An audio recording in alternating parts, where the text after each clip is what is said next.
Hazrat Aisha radiyallahu anha states that when Allah's Apostle sallallahu alaihi wasallam would intend to observe itikaf, he sallallahu alaihi wasallam would perform the morning prayer and then sit at the place of itikaf.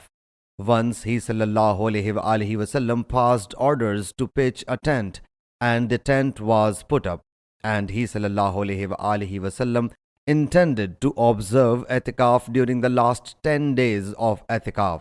Then Hazrat Zainab radiyallahu anha passed orders and her tent was also pitched. The other wives of the Prophet sallallahu alaihi wasallam ordered to put up tents, and their tents were also put up.